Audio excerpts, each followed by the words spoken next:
Imagine waking up one morning and realizing that every single dollar you own is locked away, not because of your mistake, but because your bank decided to hold your funds hostage. And when you call for help, they laugh in your face, mock your foreign-sounding name, and treat you like dirt. Well, this small-town credit union thought they could get away with it. But they didn't expect me to unleash an army of voices that would ruin their reputation in a single day. If you've ever dreamed of serving justice to arrogant people who think they're untouchable, hit that like button and subscribe. Because today, I'm going to share one of the most unexpectedly satisfying revenge stories you'll hear all week. I thought I was being smart. Instead of going with one of the massive, faceless banks, I decided to support a small, local credit union. It felt wholesome, community-based, safer. At least, that's what I told myself when I handed them control of my savings. But little did I know, this would soon become one of the most stressful financial nightmares of my life. It all started when my card failed at an ATM. Nothing major, right? Just a machine glitch. I walked into the branch to ask for help, and the clerk, friendly enough at the time, handed me a special code. A quick workaround. It let me withdraw directly from my account without the card. A neat feature, actually. I left the branch thinking, see? This is why I chose them. Personal service. Problem solved. I couldn't have been more wrong. A few days later, I tried to use my card again. Declined. Confused, I called support. That's when I learned something horrifying. My entire account had been flagged. Every single cent I owned with them was locked. Not because I had done anything wrong. Not because I overdrafted. But because their system had made a tiny accounting error. And instead of fixing it, they decided to punish me for it. I asked when it would be resolved. They said, it's under review. 1 week passed. 2 weeks. 3 weeks. My money, frozen. Untouchable. And when I called, the responses weren't just cold. They were dripping with sarcasm. Snarky comments. Thinly veiled insults. And sometimes, cruel little hints at my foreign-sounding last name. That's when the anger really began to grow. It's one thing to deal with incompetence. But when people mock who you are, your background, your name, that cuts deep. I remember sitting at my kitchen table, staring at bills, wondering how a mistake they caused could be weaponized against me. And worse, how powerless I felt. Every phone call ended the same. We're still reviewing your account. Please be patient.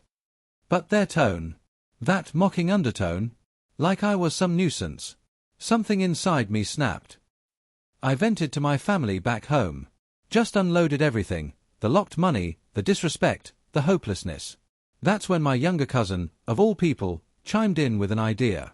Why don't you hit them where it hurts? Their image. Their reputation.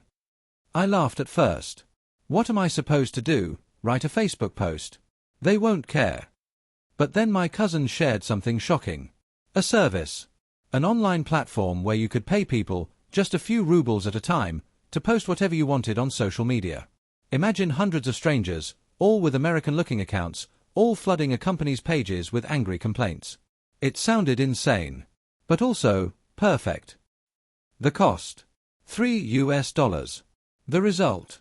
An army. I crafted the messages carefully. Harsh, but believable. Complaints about service. Rants about being locked out of funds. Disgust at discrimination. Then I uploaded them. Within minutes, it started. 1 complaint. Then 2. Then 10. By the end of the hour, the credit union's Facebook and Twitter were on fire. Hundreds of angry posts. Angry customers. Angry voices. Their reputation.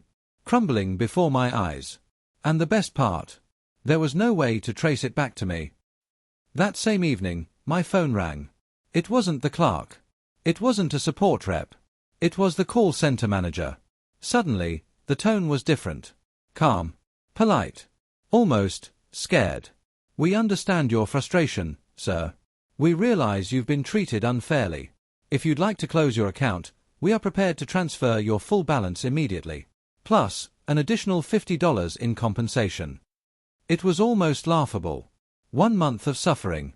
Endless disrespect. And all it took was $3 and some Russian bots to bring them to their knees. I accepted their offer. My money was free at last. And as for the bots, Well, they were still out there, flooding the bank's social media with chaos. That wasn't my problem anymore. Maybe one day the bank would figure out how to clean up their image. But me. I was done. And for the first time in weeks, I felt something incredible. Relief. Justice.